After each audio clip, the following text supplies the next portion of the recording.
Initiation into Hermetics by Franz Bardon. Part 1. Introduction and Theory. Introduction. Anyone who should believe to find in this work nothing else but a collection of recipes, with the aid of which he can easily and without any effort attain to honor and glory, riches and power, and aim at the annihilation of his enemies, might be told from the very inception that he will put aside this book, being very disappointed. Numerous sects and religions do not understand the expression of magic otherwise than black art, witchcraft, or conspiracy with evil powers. It is therefore not astonishing that many people are frightened by a certain horror whenever the word magic is pronounced. Jugglers, conjurers, and charlatans have discredited this term, and considering this circumstance, there is no surprise that magic knowledge has always been looked upon with a slight disregard. Even in the remotest times, the magus has been regarded as one of the highest adepts, and it might be of interest to learn that, as a matter of fact, the word magic is derived from this word. The so-called sorcerers are by no means initiates, but only imitators of the mysteries, who, counting partly on the ignorance and partly on the credulity of the individuality or a whole nation, in order to reach their selfish aims by lies and fraud. The true magician will always despise such practices. In reality, magic is a sacred science. It is, in the very true sense, the sum of all knowledge, because it teaches how to know and utilize the sovereign rules. There is no difference between magic and mystic or any other conception of the name. Wherever authentic initiation is at stake, one has to proceed on the same basis, according to the same rules, irrespective of the name given by this or that creed. Considering the universal polarity rules of good and evil, active and passive, light and shadow, each science can serve good as well as bad purposes. Let us take the example of a knife, an object that virtually ought to be used for cutting bread only, which, however, can become a dangerous weapon in the hands of a murderer. All depends on the character of the individual. This principle goes just as well for all the spheres of the occult sciences. In my book, I have chosen the term of magician for all of my disciples, it being a symbol of the deepest initiation and the highest wisdom. Many of the readers will know, of course, that the word tarot does not mean a game of cards serving magical purposes, but a symbolic book of initiation which contains the greatest secrets in a symbolic form. The first tablet of this book introduces the magician, representing him as the master of the elements and offering the key to the first arcanum, the secret of the ineffable name of Tetragrammaton, the Kabbalistic Yod He Vav He. Here we will, therefore, find the gate to the magician's initiation. The reader will easily realize how significant and how manifold the application of this tablet is. Not one of the books published up to date does describe the true sense of the first tarot card so distinctly as I have done in my book. It is, let it be noted, born from the own practice and destined for the practical use of a lot of other people, and all my disciples have found it to be the best and most serviceable system. Tetragrammaton literally means the four-letter word. It was a subterfuge to avoid the sin of uttering the sacred name YHVH, or Yahweh, or Jehovah, as it later became when the vowels of another word were combined with the consonants of YHVH. But I would never dare to say that my book describes or deals with all the magic or mystic problems. If anyone should like to write all about this sublime wisdom, he ought to fill folio volumes. It can, however, be affirmed positively that this work is indeed the gate to the true initiation, the first key to using the universal rules. I am not going to deny the fact of fragments being able to be found in many an author's publications, but not in a single book will the reader find so exact a description of the first tarot card. I have taken pains to be as plain as possible in the course of the lectures to make the sublime truth accessible to everybody, although it has been a hard task sometimes to find such simple words as are necessary for the understanding of all the readers. I must leave it to the judgment of all of you whether or not my efforts have been successful. At certain points, I have been forced to repeat myself deliberately to emphasize some important sentences and to spare the reader any going back to a particular page. There have been many complaints of people interested in the occult sciences that they had never got any chance at all to be initiated by a personal master or leader guru. Therefore, only people endowed with exceptional faculties, a poor preferred minority, seem to be able to gain this sublime knowledge. Thus, a great many of serious seekers of the truth had to go through piles of books just to catch one pearl of it now and again. The one, however, who is earnestly interested in his progress and does not pursue this sacred wisdom from sheer curiosity or else is yearning to satisfy his own lust, will find the right leader to initiate him in this book. No incarnate adept, however high his rank may be, can give the disciple more for his start than the present book does. If both the honest trainee and the attentive reader will find in this book all they have been searching for in vain all the years, then the book has fulfilled its purpose completely. The author. Part 1. Theory. Picture of the magician. The first tarot card interpretation of the symbolism. Below you will find the mineral, vegetable, and animal kingdoms expressed in a symbolic manner. The female on the left side and the male on the right side are the plus positive and the minus negative in every human being. In their middle is seen a hermaphrodite, a creature personifying the male and female combined in one, as the sign of consanguinity between the male and female principle. The electrical and magnetical fluids are shown in red and blue colors, electrical fluid being red, magnetical fluid blue. The head region of the female is electrical, therefore red. The region of the genitals is magnetical, consequently blue. As for the male, it happens to be in inverted order. Above the hermaphrodite, there is a globe as a sign of the earth's sphere, above which the magician is illustrated with the four elements. Above the male, there are the active elements, that of the fire in red and the air element in blue color. Above the female, there are the passive elements, the water element in green and the element of the earth in yellow color. The middle along the magician up to the globe is dark purple, representing the sign of the Akasa principle above the magician's head, with an invisible ribbon for a crown. There is a gold-edged silvery white lotus flower as a sign of the divinity. In the inside, there is the ruby red philosopher's stone, symbolizing the quintessence of the whole Hermetic science. On the right side in the background, there is the sun, yellow like gold, and on the left side we see the moon, silvery white, expressing plus and minus in the macro and microcosm, the electrical and magnetical fluids. Above the lotus flower, creation has been symbolized by a ball, in the interior of which are represented the procreative positive and negative forces which stand for the creating act of the universe. The eternal, the infinite, the boundless, and the uncreated have been expressed symbolically by the word Aum and the dark purple to black color. Initiation 1. Theory. The great secret of the Tetragrammaton, or the Kabbalistical Yod-He-Vav-He device. That which is above is also that which is below Hermes Trismegistus. 1. About the elements. Everything that has been created, the macrocosm as well as the microcosm, consequently the big and the small world, have been achieved by the effect of the elements. For this reason, right from the beginning of the initiation, I shall attend to these powers and underline their deep and manifold significance in particular. In the occult literature, very little has been said about the powers of the elements up to now, so that I made it my business to treat this field of knowledge still unknown and to lift the veil covering these rules.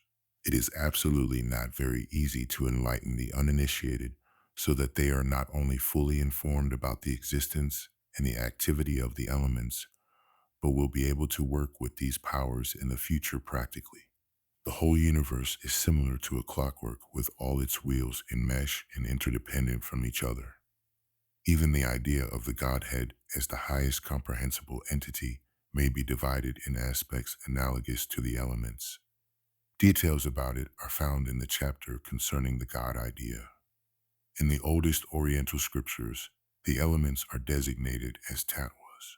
In our European literature, they are only considered on the ground of their good effects, and insofar as we are warned against their unfavorable influence, which means that certain actions can be undertaken under the influence of the tatwas, or else must be omitted. The accuracy of this fact is not to be doubted, but all that has been published up to date points to a slight aspect of the effects of the elements only. How to find out about the effects of elements respecting the tatwas for any personal use may be sufficiently learned from astrological books. I am penetrating far deeper into the secret of the elements, and therefore I have chosen a different key, which, although being analogous to the astrological key, has, as a matter of fact, nothing to do with it. The reader, to whom this key is completely unknown, shall be taught to use it in various ways. As for the single tasks, analogies, and effects of the elements, I shall deal with them by turns and in detail in the following chapters, which will not only unveil the theoretical part of it, but point directly to the practical use, because it is here that the greatest arcanum is to be found. In the oldest book of wisdom, the Tarot, something has already been written about this great mystery of the elements. The first card of this work represents the magician pointing to the knowledge and mastery of the elements. On this first card, the symbols are the sword as the fiery element, the rod as the element of the air, the goblet as that of the water, and the coins as the element of the earth. This proves without any doubt that already in the mysteries of yore, the magician was destined for the first tarot card, mastery of the elements having been chosen as the first act of initiation. In honor of this tradition, I shall give my principal attention to the elements, for, as you will see, the key to the elements is the panacea, with the help of which all the occurring problems may be solved. According to the Indian succession of the tatwas, it runs as follows: Akasha, principle of the ether, Tejas, principle of the fire, Waju, principle of the air, Apas, principle of the water, Prithvi, principle of the earth. In accordance with the Indian doctrine, it has been said that the four somehow grosser tatwas have been descended from the fifth tatwa, the Akasa principle. Consequently, Akasa is the cause ultimate and to be regarded as the fifth power, the so-called quintessence. In one of the following chapters, I shall inform the reader about this most subtle element, Akasa, in detail. The specific qualities of each element, beginning with the highest planes right down to the grossly material level, will be mentioned in all the following chapters. By now, the reader has surely realized that it is no easy task to analyze the great mystery of creation and word it in such a way that everybody gets the chance of penetrating the topic to form a plastic picture of it all.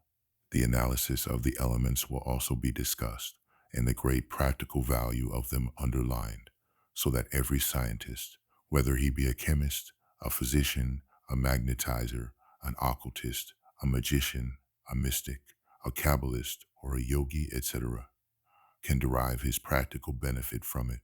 Should I succeed in teaching the reader so far that he is able to deal with the subject in the proper way and to find the practical key to the branch of knowledge most suitable for him, I will be glad to see that the purpose of my book has been fulfilled. 2.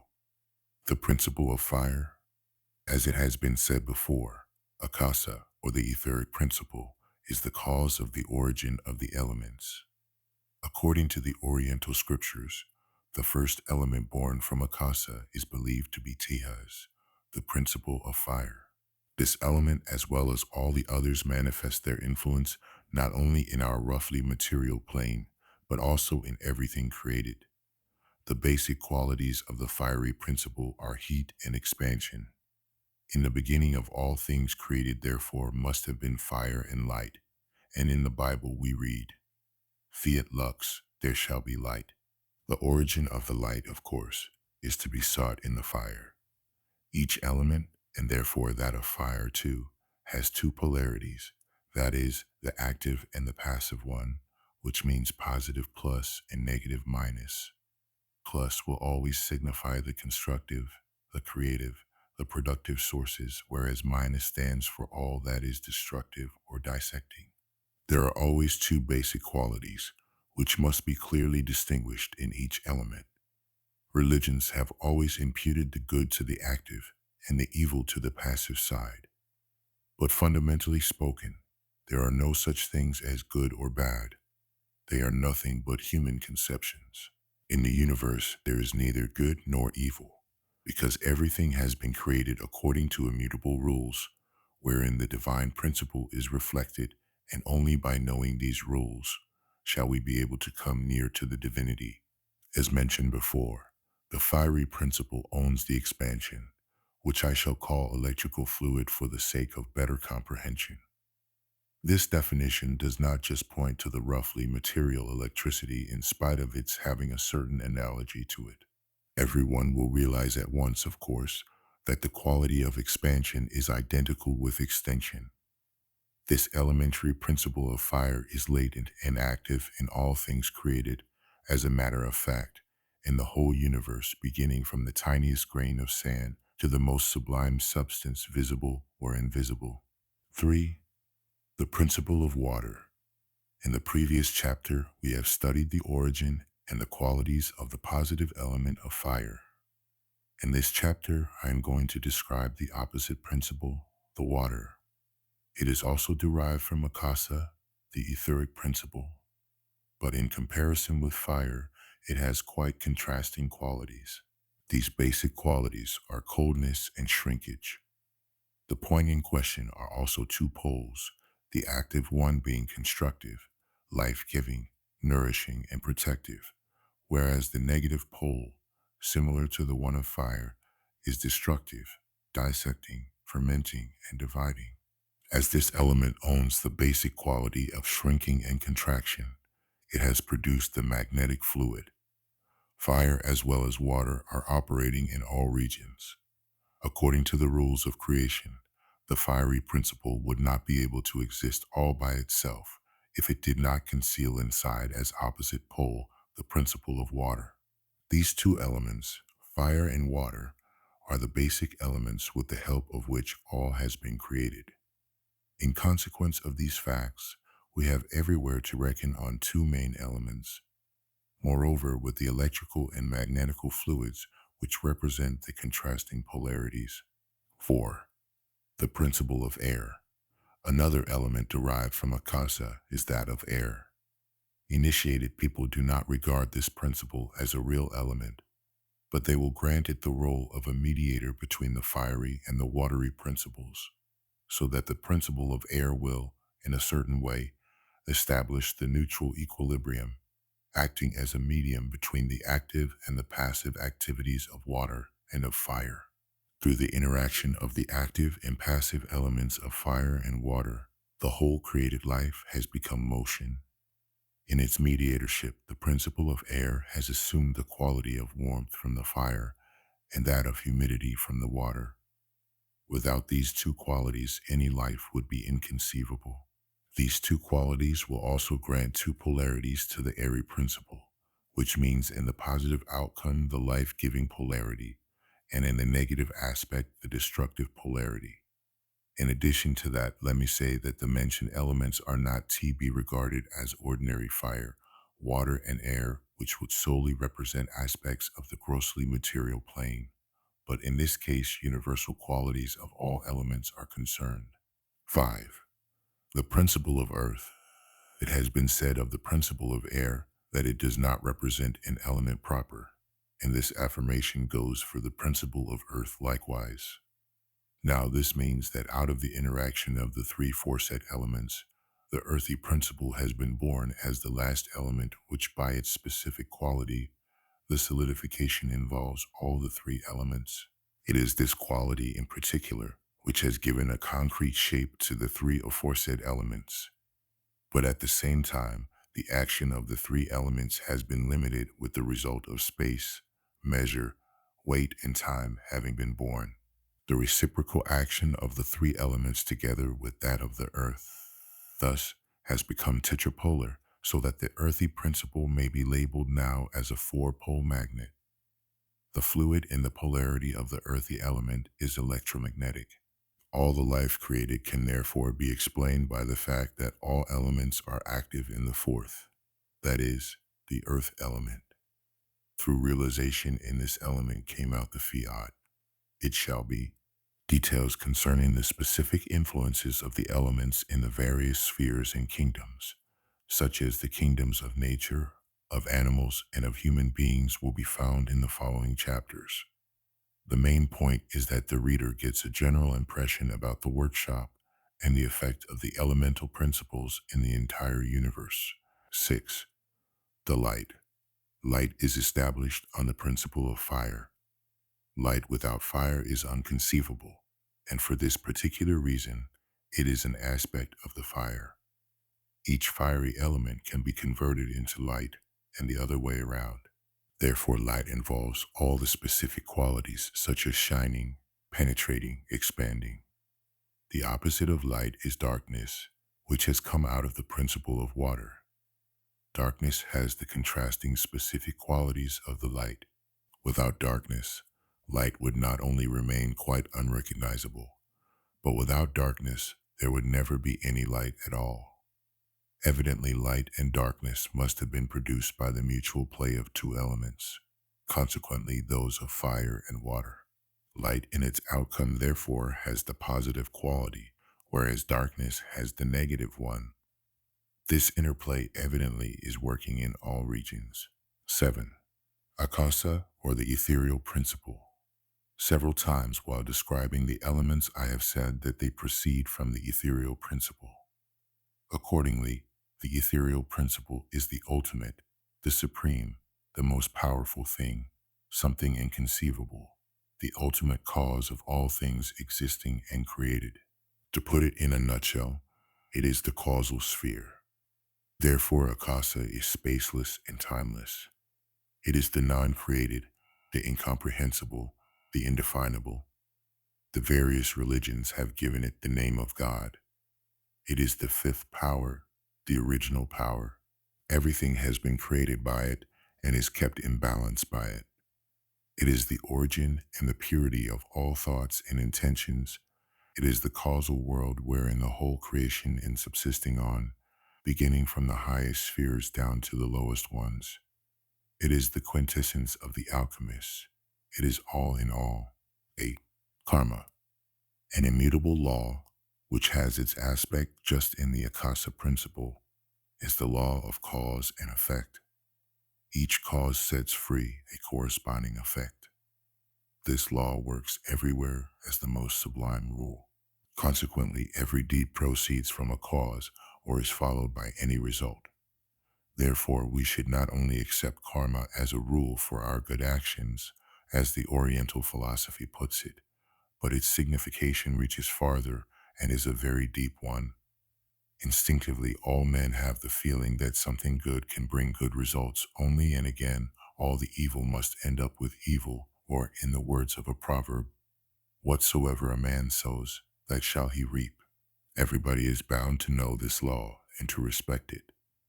This law of cause and effect governs the elemental principles too. I have no intention to enter into details of this law, which could be expressed in a few words, as they are quite clear so that every reasonable man will understand them. Subject to this law of cause and effect is also the law of evolution or development. Thus, development is an aspect of the karma law. Man. 9. About the body. Man is the true image of God. He has been created in the likeness of the universe. Everything great to be found in the universe is reflected, by a small degree, in man. For this reason, man is signified as a microcosm in contrast to the macrocosm of the universe. Strictly speaking, the entire nature manifests itself in man, and it will be the task of this chapter to inform about these problems. I do not intend to describe the physical occurrences in the body, because everybody can find information about it in any respective work. What I shall teach is to regard man from the Hermetic standpoint, and I shall enlighten interested people as to how to use the fundamental key, the influence of the elements on man, in the right way. A well-known maxim says, "A sound mind in a sound body." The genuine truth of this aphorism represents itself immediately to everybody dealing with the problem of man. There surely will arise the question, what health is from the Hermetic point of view? Not everyone is capable to answer this question at the first instant. Seen from the Hermetic angle, health is the perfect harmony of all the forces operating inside the body with respect to the basic qualities of the elements. There need not prevail such a great disharmony of the element to set free a visible effect which is called disease. For disharmony in the form of sickness is already an essential disturbance in the workshop of the elements inside the body. The main condition for the novice is to concentrate himself absolutely on his body. The outwardly visible expression of the body resembles that of a beautiful garment, and beauty, in all its aspects, is likewise an aspect of the divine nature. Beauty, properly speaking, is not only that which pleases us or appears to be sympathetic to our taste, because sympathy or antipathy are dependent on the interaction of the elements. Genuine health is rather a basic condition of our spiritual rising. If we like to live in beauty, we must form our house, our flat, or in this case, our body beautifully and fill it with harmony. According to the universal law, the elements have to perform certain functions inside our body. These are mainly building up the body, keeping it alive, and dissolving it. The positive part in the body, the building up, is therefore the business of the positive or active side of the elements. The preserving part is brought about by the linking or connecting part of the elements, that is, the neutral, whereas the destructive or dissolving part in the body is realized by the negative qualities of the elements. It is obvious that the fiery principle in the active form with its electrical fluid will exert the active, expansive, building up influence. The contrary will be the case in the negative form. The watery principle in its active form will influence the building up activity. In its negative form, it will produce the disintegrating, dissolving activity of all the fluids in the body. With the principle of air rests the task of controlling the electrical fluid of the fire and the magnetic fluid of the water in the body, keeping them in balance. For this reason, it has been characterized as the neutral or mediating element. It has been said in the fundamental key about the forces of the principle of earth that it has the function inside the body to keep together the influences of the three elements. In the active form of the earthy principle, it has an animating, vivifying, invigorating influence, and in the negative form, it is the other way round. The earthy principle is responsible for the thriving as well as for the aging of the body. We could mention quite a lot of analogies with respect to the influence of the elements inside the body, but let it be enough with the foregoing explanations. Adepts of all periods never described the effects of the elements in particular, probably to avoid any misuse, but they did know very well all about it. They divided man in three basic conceptions, attributing the head to the fiery principle, the abdomen to that of water, and the chest to the airy one as the mediating principle between fire and water. How very right they were with their dividing man becomes obvious at the first look, because all that is active or fiery takes place in the head. In the abdomen, it must be the contrary, the watery, the secretion, the work of the saps, etc. The chest underlies the air and has a mediating part, because here breathing takes place quite mechanically. The earthy principle with its cohesive power or ability of holding together represents the whole of the human body with all its bones and flesh. Now the question will arise where and how akasa or the etheric principle occurs in the grossly material body. In doing some deeper thinking, everybody will be able to answer this question by himself, for the etheric principle is hidden in its most grossly material form in the blood and in the seed and in the reciprocal action of these two substances in the vital matter or in the vitality.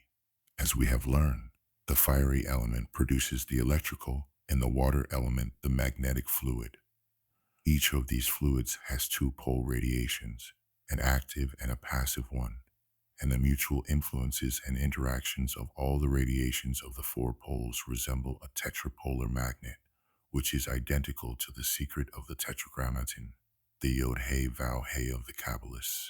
Therefore, the electromagnetic fluid in the human body, in its emanation, is the animal magnetism, the odd or whatever name it has been given.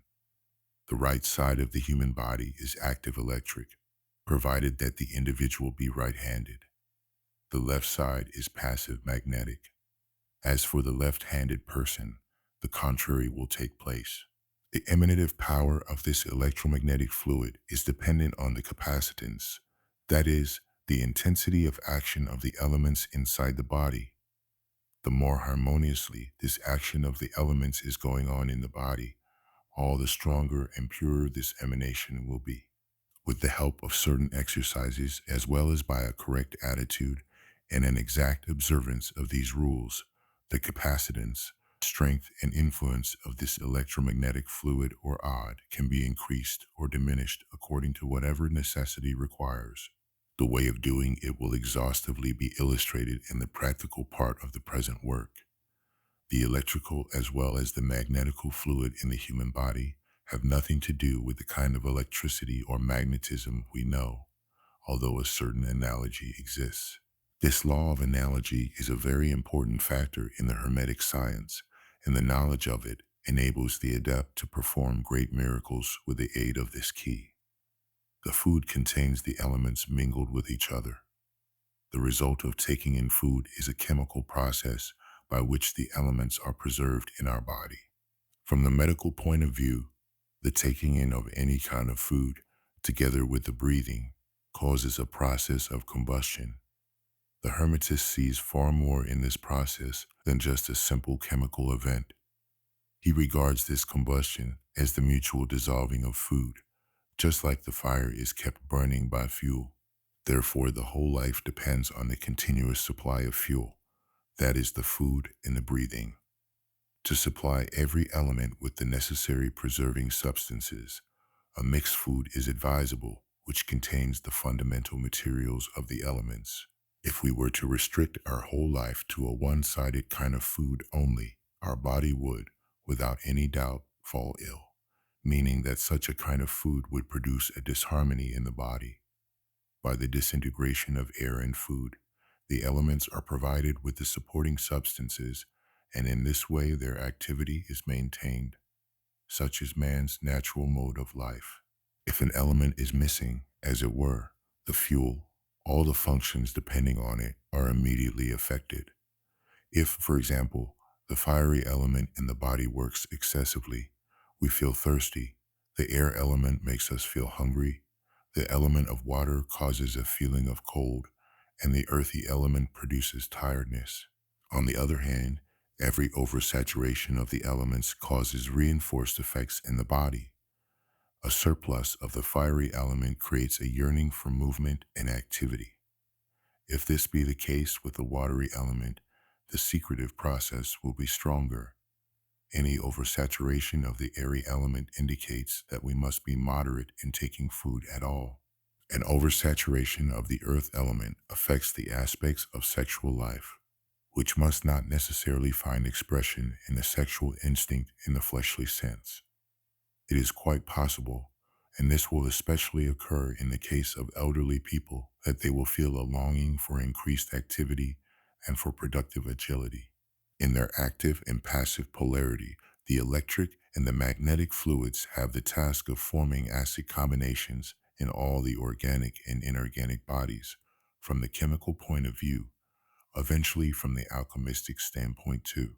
In the active sense, they are constructive, and in the negative sense, they are destructive, dissolving and disintegrating. All this explains the biological functions in the body.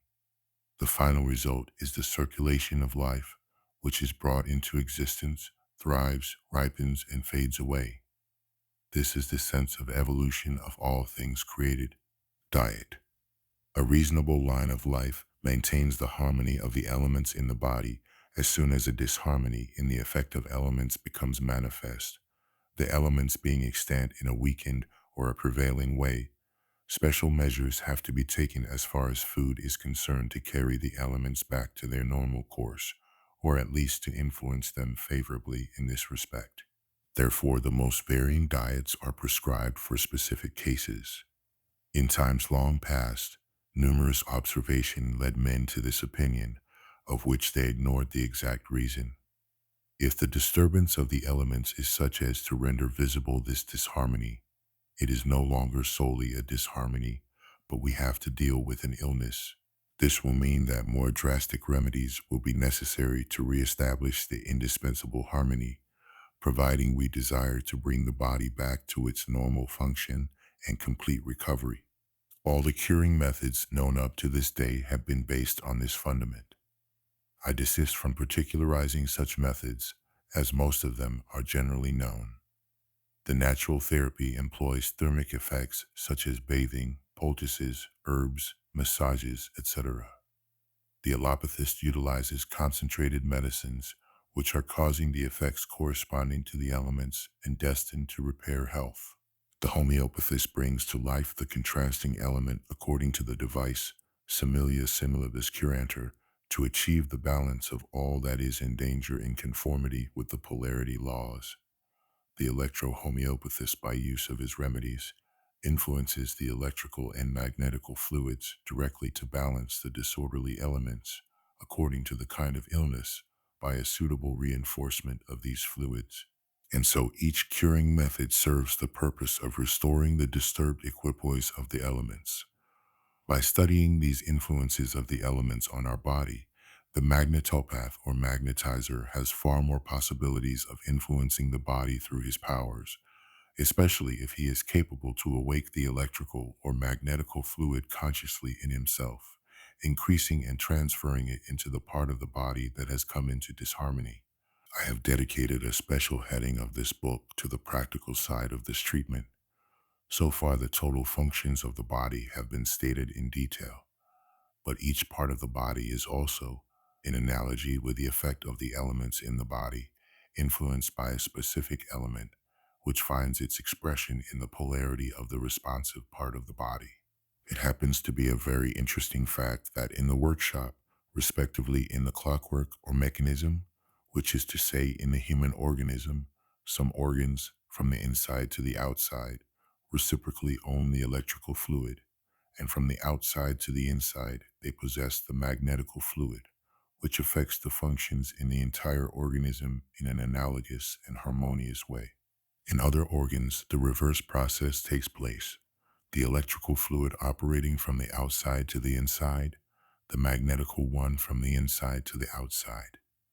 This knowledge of the polar emanation is called in the Hermetic art the occult anatomy of the body, and the knowledge of the effect of this occult anatomy is extremely important for every adept who wants to know his body, to influence and to control it. I shall therefore describe this occult anatomy of the human body with respect to the electrical and magnetical fluid, that is to say, in the positive and in the negative sphere of action. These arguments will turn to magnetopath's great advantage, because he will treat the sick part of the body with the electrical or the magnetical fluid, according to the center of the disease. But this knowledge will bring great profit to everybody else too. The head. The forepart is electric. The back of the head is magnetic, and so is the right side. The left side is electric, and so is the middle. The eyes. The forepart is neutral, and so is the background. The right side is electric, and so it is with the left side. The inside is magnetical. The ears. Forepart neutral, back part also. Right side is magnetical, left side electrical, inside neutral. Mouth and tongue. Forepart neutral, back part as well. Right side and left side both neutral, inside magnetical. The neck. Forepart, back part and right side magnetical, left side and inside electrical. The chest. Forepart electromagnetic, back part electrical, right side and inside neutral, left side electrical. The abdomen, forepart electrical, back part and right side magnetical, left side electrical, the inside magnetical. The hands, forepart neutral, back part also, right side magnetical, left side electrical, the inside neutral. The fingers of the right hand, fore and back part neutral, right side electrical, left side also, the inside neutral. The fingers of the left hand, fore and back part neutral, right side electrical, left side as well, the inside neutral. The feet, fore and back part neutral, right side magnetical, left side electrical, the inside neutral. The male genitals, forepart electrical, back part neutral, right and left side also, the inside magnetical. The female genitals, forepart magnetical, back part, right and left side neutral, the inside electrical. The last vertebra and anus, fore and back part neutral, right and left side as well, the inside magnetical. With the help of this occult anatomy and the key of the tetrapolar magnet, the adept may compile further analogies if wanted. The alchemist will recognize that the human body represents a genuine athaner in which the most perfect alchemistic process, the great work, or the preparation of the philosopher's stone is visibly performed. Herewith the chapter dealing with the body is finished. I do not assert that all has been regarded, but in any case, with respect to the elements, I mean to say, the four-pole magnet, I have treated the most important problems and revealed the secret of the tetragrammaton in view of the body. 10. The roughly material plane, or the material world tilde in this chapter. I will not describe the roughly material world, the kingdoms of minerals, vegetables, and animals, nor will I deal with the physical processes in nature, because everybody has already learned at school that there are such things as the North and South Poles, how rain originates, how storms are brought about, etc. The incipient adept might not be so very interested in these occurrences, but he will rather endeavor to know all about the material world by means of the elements and their polarities. It is needless to mention that on our planet, there are fire, water, air, and earth, a fact absolutely clear to each reasonably thinking person. Notwithstanding, it will be very useful if the adept becomes acquainted with the cause and effect of the four elements and knows how to use them correctly, according to the corresponding analogies on the other planes. How it is possible to contact higher planes through knowing the grossly material elements will be reserved to a further chapter dealing with the practical use of magic. At the moment, it is important to know that of our Earth, the working of elements in the subtlest form is evolving off in exactly the same manner as in the human body. By drawing analogies to the human body, one will certainly find out how to draw the parallel to the elements and state that the analogy with the human body seems justified. In the chapter relative to the human body, we have been discussing the mode of life and the functions of the elements with respect to the body, and if the adept succeeds in using the elements in the most subtle form, he will already be able to achieve wondrous things on his own body. And not only this, he can, in all conscience, affirm that nothing is impossible in this respect. The earthy element implies the four-pole magnet with its polarity and the effect of the other elements. The fiery principle, in its active form, causes the vivifying principle in nature, and in the negative form the destructive and disintegrating one. The principle of water, in its negative form, is operating the contrary effect. The principle of air, with its bipolar polarity, represents the neutral, the balancing, and the preserving essence in nature. The earthy element, according to its peculiarity of cohesion, has as a basis the two great fundamental elements of fire and water together with the neutralization of the airy principle. Hence it must be regarded as the most grossly material element. By the interaction of the fiery and the watery element, we have, as already mentioned in connection with the body, got the magnetic and the electric fluid, the two basic fluids originating, according to the same laws, in the body and having their mutual effects. Both these elements, with their fluids, are the cause of all that happens materially on our earth. They influence all the chemical processes inside and outside of the earth, in the kingdoms of minerals, plants, and animals. Hence you see that the electric fluid is to be found in the center of the earth, whereas the magnetic one is on the surface of our earth. This magnetic fluid of the earth's surface, apart from the property of the principle of water or the cohesion, attracts and holds all material and compound things.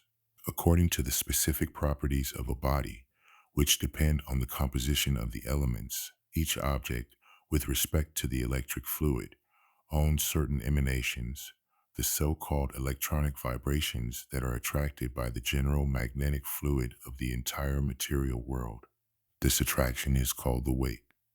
Consequently, weight is an appearance of the attractive power of the earth.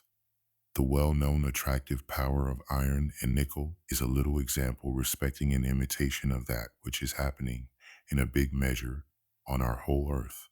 What we understand on our earth, a magnetism and electricity, is nothing else but an appearance of the four-pole magnet. For as we know already, by an arbitrary pole changing, electricity can be obtained from magnetism, and in a mechanical way, we get magnetism through electricity. The transmutation of one power into another, properly speaking, is already an alchemistic or magic process, which, however, in the course of time, has been generalized so much that it is no longer regarded as alchemy or magic, but is simply ascribed to physics. For this reason, it is obvious that the four-pole magnet can be used here also. According to the law concerning the problems of magnetism and electricity, not only in the body as mentioned in the foregoing chapter, but also in the grossly materialistic world, each hermeticist exactly knows that what is above is also that which is below. Each adept who knows how to employ the powers of the element, or the great secret of the tetragrammaton on all planes, is also capable to achieve great things in our material world, things which the outsider would regard as miracles. The adept, however, sees no miracles in them, for, backed by the knowledge of the laws, he will be able to explain even the most remarkable curiosity. Everything on our earth, all thriving, ripening, life and death depend on the statements made in these chapters. Hence the adept fully conceives that physical death does not mean disintegration, passing into nothingness, but what we consider as annihilation or death is nothing else but the transition from one stage into another. The material world has emerged from the principle of akasa, that is, the known ether. The world also is controlled and kept by this same principle. Therefore, it is understandable that it is the transmission of the electric or the magnetic fluid on which are based all the inventions connected with the communication at distance through the ether, such as radio, telegraphy, telephony, television, and all the other inventions to be achieved in the future, with the aid of the electric or magnetic fluid in the ether. But the fundamental principles and laws were, are, and always will be the same. A very extensive and exciting book could be written solely about the effects of the various magnetic and electric fluids on the grossly material plane. But the interested reader who has decided to walk on the path of initiation and will not be deterred by the study of the principles will find out by himself all about the varieties of powers and properties. The fruits and the insights he earned in the course of his studies will indemnify him amply. 11. The soul or the astral body. Through subtler vibrations of the elements, through the electric and the magnetic fluid of their polarity, the man proper, the soul has proceeded from the akasa principle, or the finer etheric vibrations. In the same way as the elements are functioning in the material body, the soul or the so-called astral body will behave. The four-pole magnet, with its specific qualities, connects or amalgamates the soul with the body. This amalgamation takes place, with analogy to the body, by the electromagnetic influence of the elements. We, the adepts, call the astral matrix or life, this active behavior of the elements, or the so-called electromagnetic fluid of the soul. This astral matrix, or the so-called electromagnetic fluid of the soul, is not identical with the occultist aura I shall speak of later. The astral matrix, or the electromagnetic fluid, is the connecting link between the body and soul. The fiery principle causes in the soul what is constructive. The principle of water causes the animating. The principle of air is balancing. And the earth principle causes what is thriving, compound, and preserving in the soul. The astral body is performing exactly the same functions as the material body. Man has been fitted with the five senses corresponding to the five elements, of which the astral body or the soul, with the help of the bodily senses, makes use to receive perceptions of the physical world. Our immortal spirit realizes this receiving and operating of the five senses through the astral and the material body. Why this spirit is immortal will be explained in a later chapter. Without any activity of the spirit in the soul, the astral body would be without life and dissolve itself into its components. As the spirit would not be able to operate without the intervention of the soul, the astral body is the seat of all the qualities the immortal spirit has. According to its development and maturity, spirit has a different electric or magnetic fluid vibration, which becomes outwardly patent in soul in the four temperaments. In accordance with the predominant elements, we distinguish the choleric, the sanguine, the melancholic, and the phlegmatic temper. The choleric temper is due to the element of air.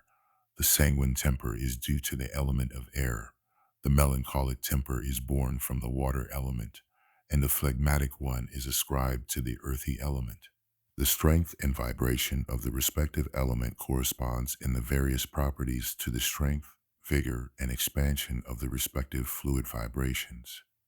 Each of these four elements, which determine man's temper in the active form, owns the good properties, and in its passive form, the contrary or bad qualities. It would be too prolix to inform here about the effects of the elements, and it is better for the incipient adept to find out himself further effects by his own meditation. This manner also has a very special reason on the path to initiation. Here I shall a few examples only. The choleric temper, in its active polarity, has the following good qualities: activity, enthusiasm, eagerness, resolution, courage, productivity, etc. In the negative form, these qualities are gluttony, jealousy, passion, irritability, intemperance, bent to destruction, etc. The sanguine temper in its active form shows capacity of penetrating, diligence, joy, adroitness, kindness, clearness, lack of grief, cheerfulness, optimism, eagerness, independence, familiarity, etc. In the negative form, continual feeling of being affronted, contempt, propensity to gossiping, lack of endurance, slyness, garrulousness, dishonesty, fickleness, etc. The melancholic temper in its active form: respectability, modesty, compassion, devotion, seriousness, docility, fervor, cordiality, comprehension, meditation, calmness, quick to give one's confidence, forgiveness, tenderness, and so on. In the negative form, indifference, depression, apathy, shyness, laziness, etc. The phlegmatic temper in its active form: respectability, reputation, endurance, consideration, resolution, firmness, seriousness, scrupulousness, thoroughness, concentration, sobriety, punctuality, reservedness, objectivity, infallibility, responsibility, reliability, circumspection, resistance, self-assurance, and so on. In the negative form, insipidity, unscrupulousness, misanthropy, dullness, tardiness, laziness, unreliability, laconism, and so on. The qualities of the temperaments, according to the preponderant quality, form the basis of the human character. The intensity of these qualities shown outwardly depends on the polarity, the electric or the magnetic fluid. The total influence of the effects of the temperaments results in an emanation professionally called aura. Therefore, this kind of aura is not to be compared with the astral matrix, because between these two conceptions there is a thumping difference. The astral matrix is the connecting substance between body and soul, whilst the aura is the emanation of the action or the elements in the various qualities, having its origin either in the active or in the passive form. This emanation in the whole soul produces a certain vibration corresponding to a certain color. On the grounds of this color, the adept can exactly recognize his own aura of that of another being with the astral eyes. Backed by this aura, the seer can establish not only a man's basic character, but he also can perceive the action or the polarity of the soul's vibration and influence it eventually. I shall speak of these problems in a more detailed way in a separate chapter relating to introspection. Hence, a man's temperament influences his character, and both together, in their effect as total result, are creating the emanation of the soul or the aura. This is also the reason for high adepts or saints always being represented in the images with a halo identical to the aura we have described. Besides the character, the temperament, and the activity of the electromagnetic fluid, the astral body still has two centers in the brain, the cerebrum being the seat of normal consciousness, whilst in the cerebellum there is the opposite to the normal consciousness, the subconscious. As to their functions, see the chapter concerning the spirit. As it has been said before, according to the elements, the soul is divided in exactly the same way as the body. The psychic functions, powers, and properties also have their seat respectively in the soul and certain centers analogous to all the elements, which the Indian philosophy designates as charkas. The awakening of these charkas is named Kundalini Yoga in the Indian doctrine. I desist, however, from a comment on these lotuses or centers, because the student interested in this problem will find all the necessary enlightenment in the respective literature. I will touch on it only slightly and say that the lowest center is the so-called Muladhara or earth center, having its seat in the lowest part of the soul. The next center is that of the water, with its seat in the region of the sexual organs and designated in the Indian terminology as Swadhisthana. The center of fire, as center of the soul, is in the umbilical region and is named Manipura. The center of air as compensatory element is in the region of the heart and is termed Anahata. The center of the ether or principle of Akasa is found in the region of the neck and is named Visuddha. Another center, that of volition and intellect, is between the eyebrows and is called Ajna. As the supreme and most divine center is regarded as the thousand-petaled lotus, named Sahasrara, from which derive and are influenced all the other powers of the centers, beginning at the top from the supreme center, along the neck, down to the lowest center. Like a channel runs the so-called Suzuma, or the Akasa principle already known to us, liable for the connection and control of the entire centers. Later on, I shall come back to the problem of the evocation of the snake power in the single centers. In describing the soul, the principal task will be to establish the connection of the elements with their positive and negative polarities in the soul, and give a neat idea of it. One will see that the body, as well as the soul, with their effects are alive and working, that their preservation and destruction are subject to the immutable laws of the four-pole magnet. That is, the secret of the tetragrammaton, and governed by them. If he who is to be initiated will attentively meditate about it, he will win a clear idea not only of the bodily functions, but also of those of the soul, and come to a sound notion of the mutual interaction according to the original laws. 12. The astral plane. The astral plane, often designated as the fourth dimension, has not been created out of the four elements, but it is a density degree of the Akasa principle. Consequently, of all that up to now, either material world occurred, is actually occurring, and will occur, and has its origin, regulation, and existence. As said before, Akasa in its most subtle form is the ether, well known to all of us, in which, amongst other vibrations, electric as well as magnetic ones are propagating. Consequently, this vibration sphere is the origin of light, sound, color, rhythm, and life in all things created. As Akasa is the origin of all existing things, all that ever was produced, is being produced, and will be produced in the future is reflected in it.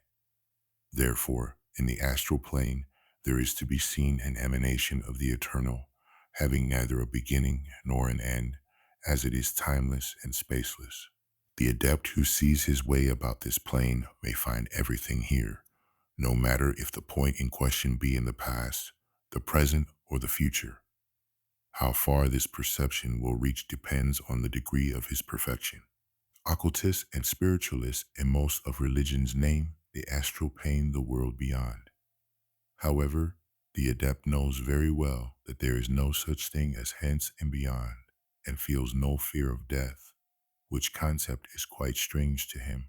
If, by the disintegrating work of the elements or a sudden breakup, the astral matrix, which is connecting matter between the grossly material body and the astral body, has got loose, then will happen what we commonly call death, which, however, in reality is nothing else but a passage from the terrestrial world to the astral world. Backed up by this law, the adept knows no fear of death, being convinced that he will not approach uncertainty. Through his control of the elements, besides many other things, he also can achieve a slackening of the astral matrix, which will result in a spontaneous separation of the astral body from the mortal frame. Thus, he will be able to visit the remotest regions, transfer himself into various planes in the form of his astral body.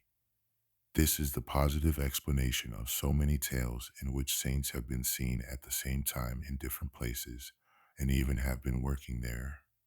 The astral plane has various kinds of inhabitants. First of all, there are the deceased ones who, having left the earth, are abiding in the corresponding density degree according to their spiritual maturity, which is designated by various religions as heaven or hell, the adepts seeing only symbols therein.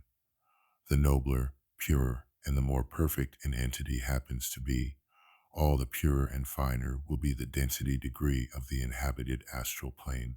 Little by little, the astral body is dissolving until it has become suitable to the degree of vibrations of the respective step of the astral level, or identical with it.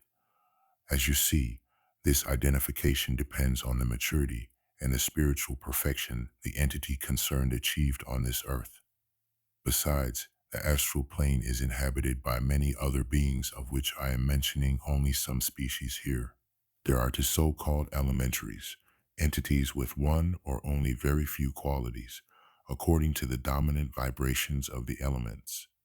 They are living on the similar vibrations proper to man and transmitted by him into the astral plane. Among them, there are some which have already reached a certain degree of intelligence, and some magicians are using these low-powered beings for their selfish purposes. Another kind of being is the larvae, which have been brought into life consciously or unconsciously by intense sensorial thinking through the astral matrix. They are not real beings, but only forms thriving on the passions of the animal world, on the lowest step of the astral level. Their instinct of self-preservation carries them into the sphere of those men whose passions are responsive to them. They will try, directly or indirectly, to raise and kindle the passions slumbering in man. If these forms are succeeding in seducing men to give in to their suitable passion, they are feeding and thriving on the emanation of this passion produced in man.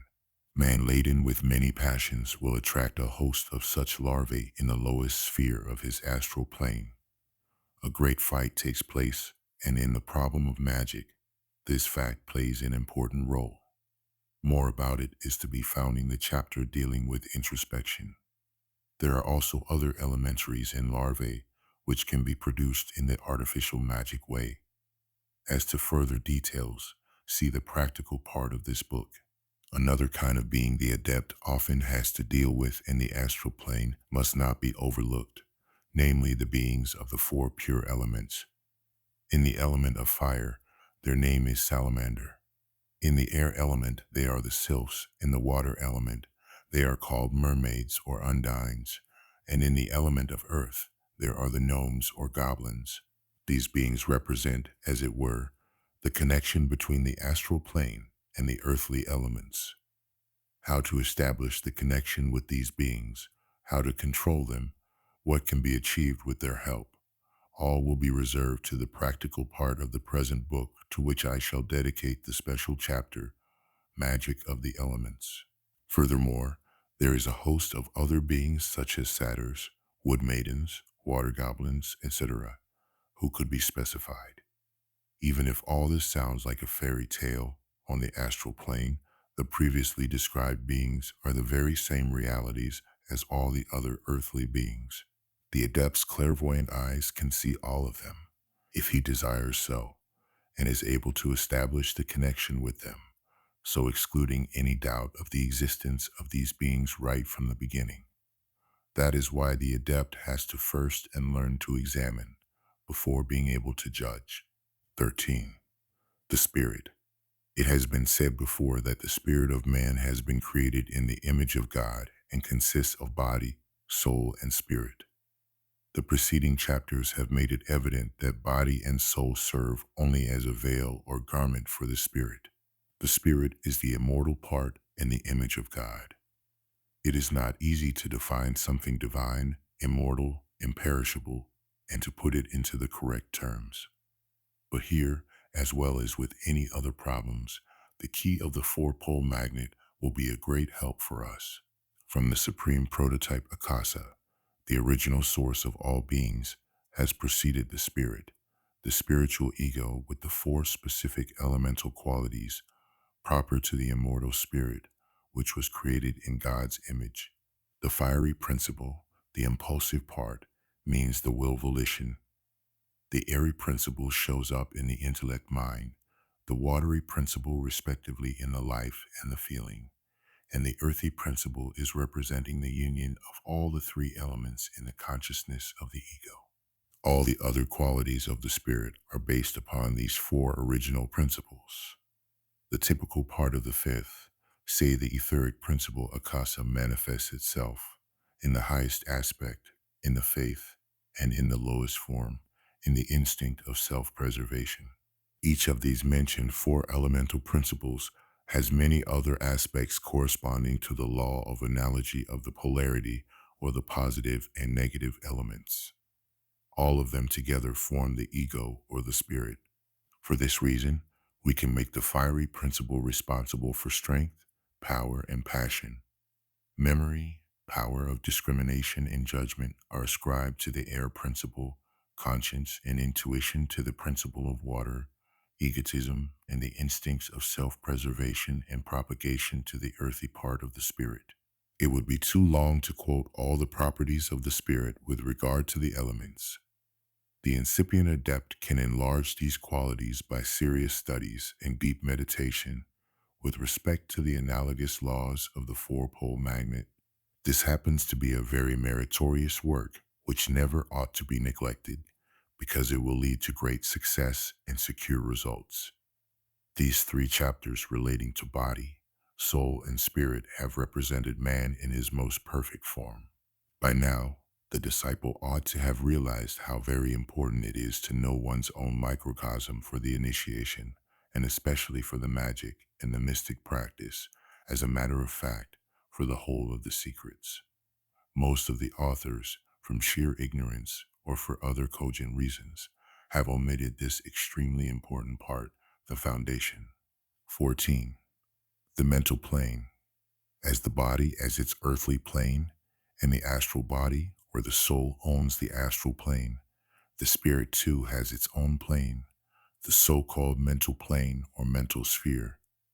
This is the mental sphere with all its virtues. Both these spheres, the material as well as the astral one, have been born from the akasa or original principle of the respective sphere through the four elements, and also the mental sphere is built upon the same foundation, and therefore likewise a product of the akasa principle of the spirit. Similar to the spirit, developing in a four-pole magnet by corresponding work, and showing an electromagnetic fluid analogous to the astral body on account of the effect of the elements as a secondary phenomenon of the polarity on the outside. The mental body develops in the mental or spiritual sphere, just in the same way as the astral body, through the electromagnetic fluid of the astral world, forms an astral matrix, the so-called astral ode. The electromagnetic fluid of the mental world forms a mental matrix, linking the mental body to the astral body. This mental matrix, or the mental ode, the so-called mental substance, is the subtlest form of akasa, which controls and preserves the spiritual activity in the astral body. At the same time, this mental substance is electromagnetic and is regarded as leaser of the ideas to the consciousness of the spirit, from where it is put into activity through the astral and the roughly material body. So this mental matrix, or the mental ode, with its double pole fluid, is the subtlest substance we can imagine in the human body. Simultaneously, the mental sphere is the sphere of thoughts which have their origin in the world of ideas, consequently in the spiritual akasa. Each thought is preceded by a basic idea which, according to its property, accepts a definite form and arrives to the consciousness of the ego through the etheric principle, consequently the mental matrix, as expression of the thought in the shape of a plastic picture. Therefore, man himself is not the founder of the thoughts, but the origin of each thought is to be sought in the supreme akasa sphere, or the mental plane. Man's spirit, as it were, is the receiver, the antenna of thoughts from the world of ideas, according to the situation in which man happens to be. The world of ideas being all in all, each new idea, new invention in short, all man believes to have created by himself has been brought out of this world of ideas. This production of new ideas depends on the maturity and attitude of the spirit. Each thought involves an absolutely pure element, especially if the thought implies abstract ideas. If the thought is based on several combinations of the ideal world, different elements are effective in their form as well as in their mutual emanation. Only abstract ideas have pure elements and pure polar emanations, as they descend directly from the causal world of an idea. From this cognition, we may draw the conclusion that there are pure electric, pure magnetic, indifferent, and neutral ideas from the standpoint of their effect. According to the idea, each thought in the mental sphere has its own form, color, and vibration. Through the tetrapolar magnet of the spirit, the thought arrives at the consciousness, from where it is forwarded to realization. Each thing created in the material world consequently has its cause in the ideal world through the thought and the spiritual consciousness, and is reflected therein. If the point in question is not exactly an abstract idea, several forms of ideas can be expressed. Such thoughts are electric or magnetic or electromagnetic, according to the elementary property of the idea. The material plane is bound to time and space. The astral plane, sphere of the perishable or mutable spirit, is bound to space, the mental plane being timeless and spaceless. The very same thing happens with all the mental properties. The reception of a thought in the mental body, through the link of the astral and mental matrix bound to space and time in the total form, needs a certain amount of time to become fully conscious of this thought. According to the mental maturity, the train of thoughts is different in each individual. The more advanced, the more cultured man is, the faster thoughts will develop in mind. Likewise, as the astral plane is inhabited, so too is the mental plane. Besides the ideal forms, there are principally the deceased ones whose astral bodies have been dissolved by the elements in the course of their ripening, and allotted, according to the degree of perfection, to regions corresponding to their mental sphere. Besides the mental sphere is the sphere of the so-called elementals, beings created consciously or unconsciously by man as a result of repeated and intense thinking. An elemental being is not yet so condensed to form or to assume any astral shape for itself. Its influence is therefore limited to the mental sphere. The difference between an ideal form and an elemental lies in the fact that the ideal form is based on one or several ideas. On the other hand, the elemental is equipped with a certain quantity of consciousness, and therefore with the instinct of preservation. But otherwise it does not much distinguish from other mental living beings, and it can even take the same shape as the ideal form. The adept often resorts to these elemental beings. The problem of how to create such an elemental, how to preserve it, and how to utilize it for certain purposes will be approached in the practical section of this book. There would still be quite a lot to be said about the particular, specific properties of some beings, but all that we have pointed out previously should be sufficient to stimulate the work and contribute to a succinct enlightenment about the mental plane. 15. Truth. Let us now leave the microcosm, I mean to say, man with his earthly, astral, and mental bodies, and turn to other problems which also are imminent to be solved by the incipient adept. First of all, there is the problem of truth. A great many philosophers have already paid serious attention to this problem, and we also will have to approach this task. We shall deal here only with such kinds of truth about which we must be thoroughly informed. Truth depends on the insight of each individual, and as we cannot all have the same insight or perception, it is impossible to generalize the problem of truth. Therefore, from his standpoint, and in conformity with the degree of his maturity, each one will have his own truth, providing he sees it quite honestly.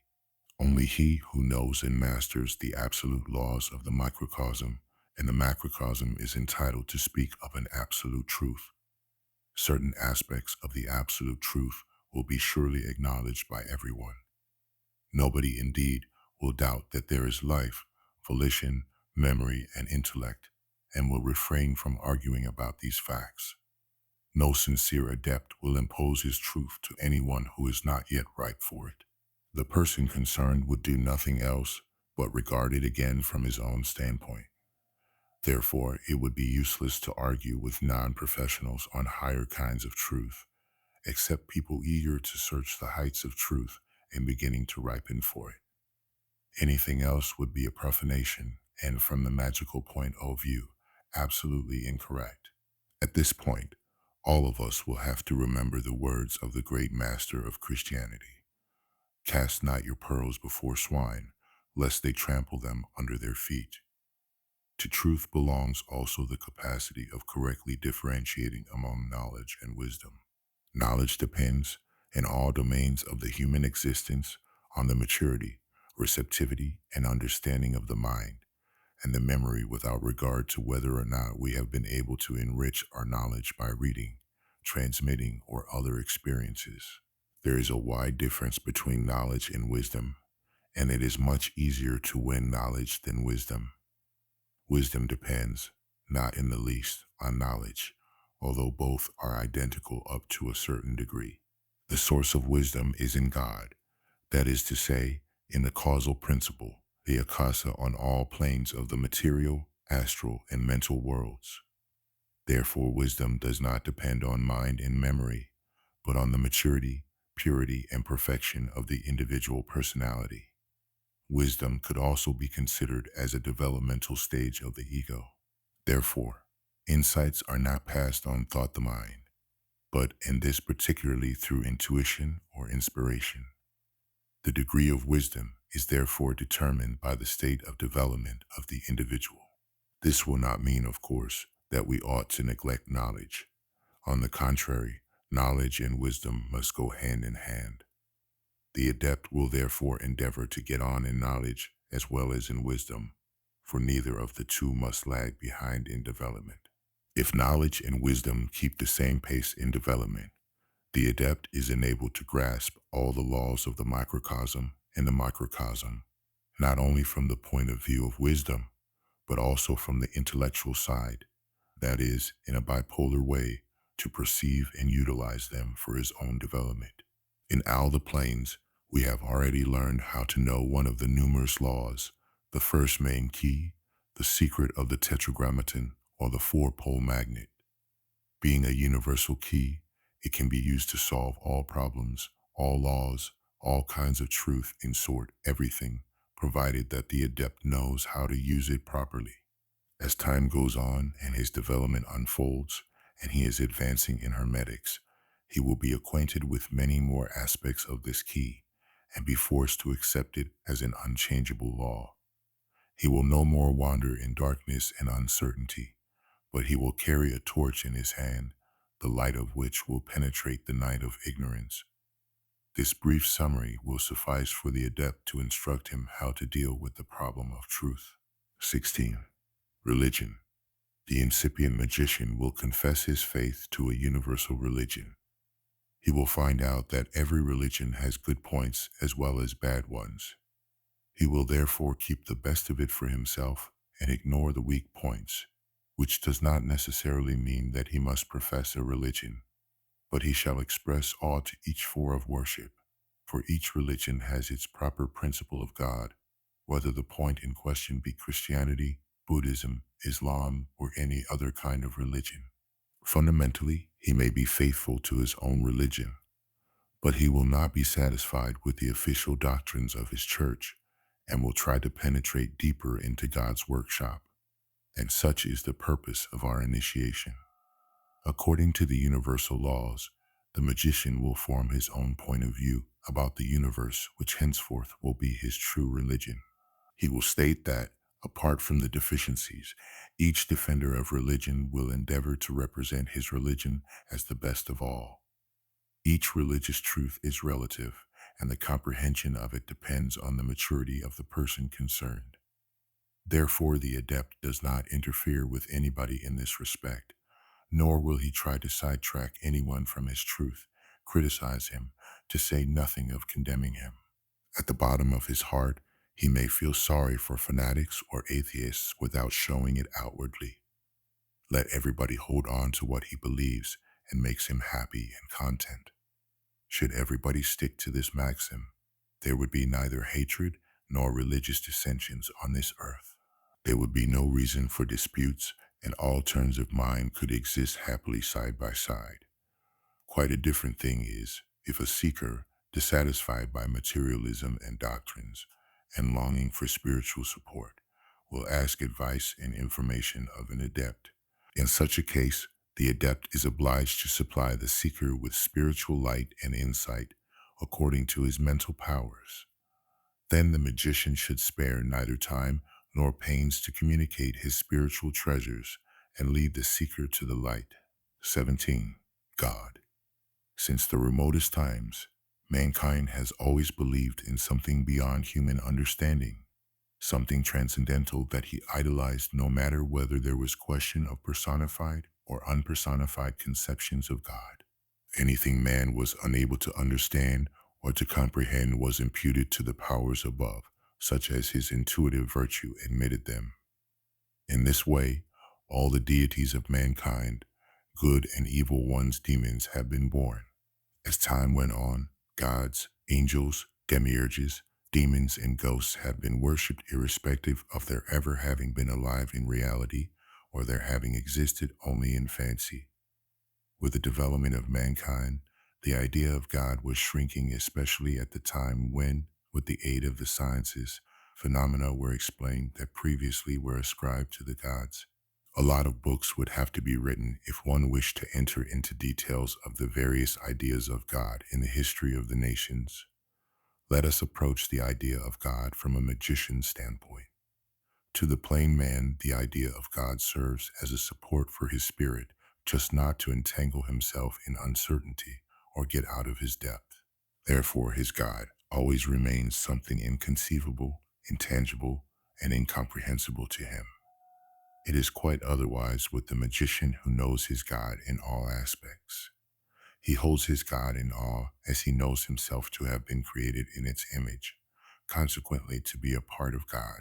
He sees his lofty ideal, his first duty, and his sacred objective in the union with the Godhead, in becoming the God-man. The rise to this sublime goal shall be described later on. The synthesis of this mystic union with God consists in developing the divine ideas from the lowest up to the highest steps, in such a degree as to attain the union with the universal. Everyone is at liberty to abandon his individuality or to retain it. Such genii usually return to Earth entrusted with a definite sacred task or mission. In this rise, the initiated magician is a mystic at the same time. Only performing this union and giving up his individuality, he voluntarily enters into dissolution, which in the mystic wording is called mystic death. It is evident that true initiation knows neither a mystic nor a magic path. There is only one initiation linking both conceptions, in opposition to most of the mystic and spiritual schools which are dealing with the very highest problems through meditation or other spiritual exercises without having gone through the first steps at first. This would be very similar to somebody starting with the university studies without having gone through the elementary classes first. The results of such a one-sided training, in some cases, are disastrous, sometimes even drastic, according to the individual talents. Generally, the error is to be found in the fact that most of the matter comes from the Orient, where the material as well as the astral world is regarded as Maya illusion, and consequently little attention is paid to it. It is impossible to point out the details, for this would overstep the frame of this book. Sticking to a carefully planned, step-by-step development, there will be neither a mishap, nor a failure, nor bad consequences, for the simple reason that ripening takes place slowly but surely.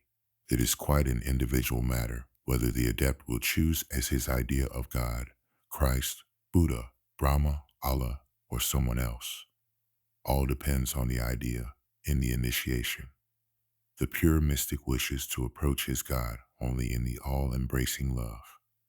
The yogi, too, walks toward one single aspect of God. The bhakti yogi keeps to the road of love and devotion. The raja and hatha yogi choose the path of self-control or volition. The jnana yogi will follow that of wisdom and cognition. Now let us regard the idea of God from the magic standpoint. According to the four elements, the so-called tetragrammaton, the unspeakable, the supreme. The fiery principle involves the almightiness and the omnipotence. The airy principle owns the wisdom, purity, and clarity, from which aspect proceeds the universal lawfulness. Love and eternal life are attributed to the watery principle, and omnipresence, immortality, and consequently eternity belong to the earth principle. These four aspects together represent the Supreme Godhead. Let us tread upon this path to the Supreme Godhead practically and step by step, beginning from the lowest sphere to arrive at the true realization of God in ourselves. Let us praise the happy man who will reach this still in his earthly existence. Us banish fear of the pains, for all of us will reach this goal. 18. Asceticism. From the remotest times, all religions, sects, turns of mind, and training systems have regarded asceticism as a very important problem. Various systems of the Orient turned asceticism into fanaticism, causing great damage by exaggeration and wild excesses that were unnatural and unlawful. The mortification of the flesh, generally speaking, is just as one-sided as developing one part of the body only, neglecting all the other parts. If asceticism serves the human body, say in the pattern of a diet, to get rid of slag and other impurities, or to save the body from illness and to compensate disharmonies, then ascetic measures may reasonably be employed, but beware of any exaggeration. Somebody doing hard physical work would, indeed, be very foolish to deprive the body of substances absolutely necessary for its preservation, just because he is privately interested in yoga or mysticism. Such extremes would doubtlessly end up with serious and dangerous injuries to the health. Vegetarianism is not implicitly important for the mental progress or the intellectual development, unless it is supposed to be a remedy to clean the body from slag. A temporary abstinence from meat or animal food is indicated only for very specific magic operations as a sort of preparation, and even then only for a certain period. All this is to be considered with respect to sexual life. The idea that by eating the meat of an animal, the animal powers or faculties could be conveyed to oneself is nonsense and originates in a mental ignorance of the perfect and genuine primitive laws. The magician does not pay any attention to such misconception. In the interest of his mago-mystic development, the magician must be moderate in eating and drinking, and observe a reasonable mode of life.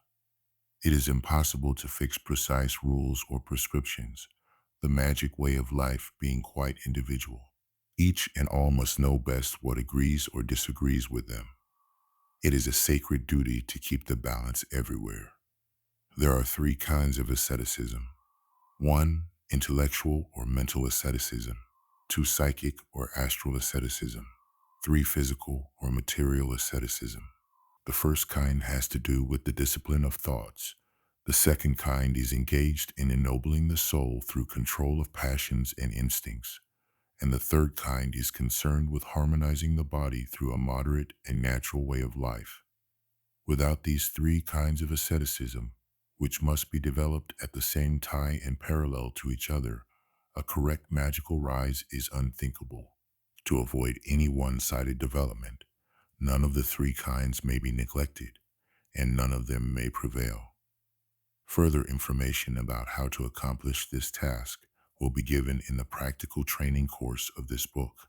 Before bringing the theoretical part to an end, which has illustrated the principles, I advise everybody that this part should not only be read, but must become the mental possession of the concerned person by means of intense reflection and meditation. He who is going to be a magician will recognize that life is dependent on the work of the elements in the various planes and spheres. It is to be seen in great and in small things, in the microcosm as well as in the macrocosm, temporarily and eternally. Everywhere there are powers in action.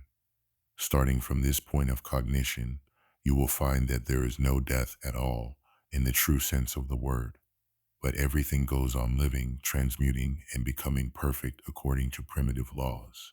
Therefore, a magician is not afraid of death, for he believes the physical death to be only a transition to a subtler sphere, the astral plane, and from there to the spiritual level, and so on. Consequently, he will not believe in heaven nor in hell. The priests of the various religions stick to these fancies solely to keep their kids to the point. Their moralizing serves only to provoke fear of the hell or the purgatory, and to promise heaven to morally good people. Average people, as far as they are religiously inclined, are favorably influenced by such a point of view, for from fear of hell, they will try to be good. But as for the magician, he sees the purpose of the moral laws in ennobling the mind and the soul, for it is in an ennobled soul only that the universal powers can do their work, especially if body, mind, and soul have been equally trained and developed. Please stay tuned for part 2 of Initiation into Hermetics. Peace, blessings, and much love to you all. On Earth, there was once a people who held the knowledge of the universe across space and time. They were the Israelites. Over time, their wisdom was scattered among all nations, with each taking a piece. In the end, this left them destitute. Now, listen to this profound wisdom passed down through great works, presented in your voice, from your own perspective, from the perspective of the Israelites themselves. For early access to chapters and full audiobooks, consider becoming a member. For just $10 per month, you can unlock exclusive access to this priceless wisdom, once stolen from our ancestors. Hear their voices through your own as you join us on this journey of discovery and reclamation.